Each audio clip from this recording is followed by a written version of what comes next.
Madame la Présidente, depuis le 1er avril, 3 postes frontaliers de mon comté, Morses Line, East Pinnacle et Glen Sutton, ont vu leurs heures d'ouverture réduites, alors que d'autres postes sont carrément fermés. En plus de restreindre la circulation des biens et des services et des personnes, des emplois sont en jeu. Est-ce que le gouvernement se rend compte qu'il compromet sérieusement l'équilibre socio-économique de cette région frontalière? Va-t-il revenir sur sa décision? L'honorable ministre de la Sécurité publique.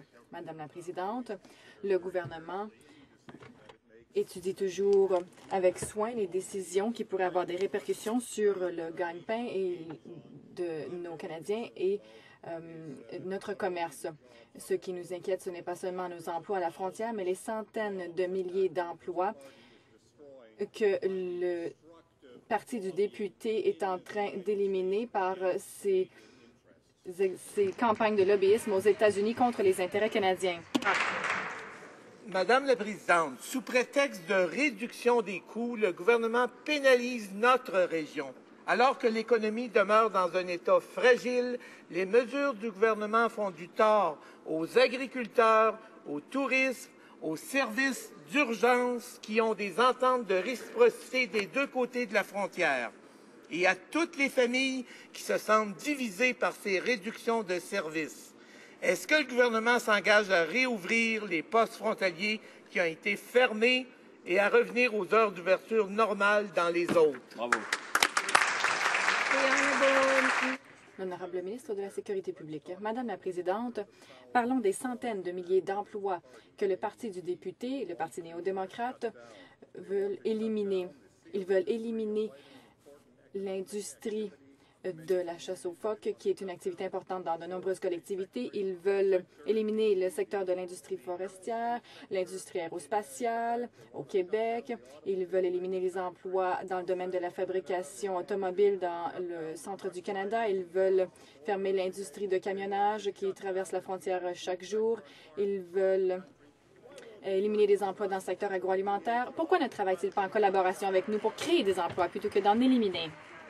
Le député de Beauharnois-Salaberry. Merci, Madame la Présidente. Encore une fois, on détourne la question sans y répondre. Selon l'Agence des services frontaliers du Canada, et je cite, « Dans le cadre de son examen stratégique, l'Agence apportera certains changements à ses activités frontalières pour assurer une efficacité et une rentabilité optimale de ce service. » Pendant ce temps-là, les Américains investissent dans leurs infrastructures frontalières. La fermeture des postes frontaliers représente une stratégie aberrante pour le développement économique et le tourisme local du Canada. Est-ce qu'ils réalisent qu'il y a contradiction entre leur discours en ce qui concerne la sécurité publique et l'économie et leurs actions?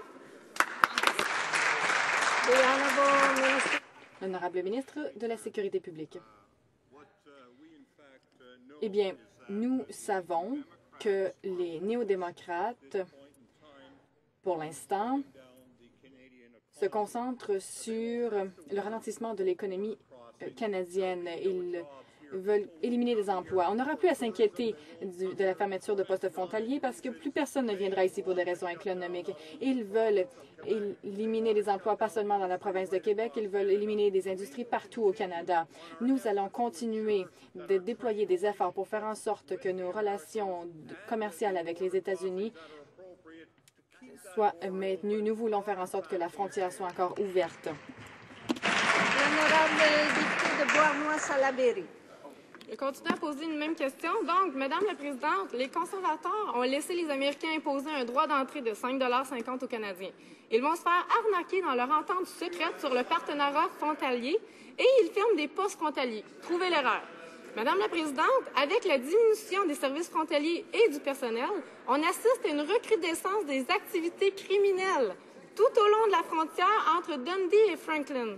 Même les agents de la GRC affirment que la fermeture du poste de Franklin nuit à la sécurité publique. Pourquoi les conservateurs sont tout à coup soft on crime? Bravo! L'honorable ministre de la Sécurité publique. Madame la Présidente, nous avons engagé des centaines de nouveaux agents l'Agence des services frontaliers. Nous avons engagé de nouveaux agents de la GRC. Je sais que lorsque nous sommes arrivés au pouvoir, les libéraux avaient sabré la formation de nouveaux employés. En 2006, toutefois, nous avons offert de la formation à 1800 nouveaux employés de la GRC. Nous nous inquiétons de la sécurité et de la sûreté. Nous nous inquiétons également du commerce. Et je demande à la députée de travailler en collaboration avec moi pour faire en sorte que son parti, le Parti néo-démocrate, vise à travailler pour la création d'emplois, la création de débouchés et la création d'un pays sûr.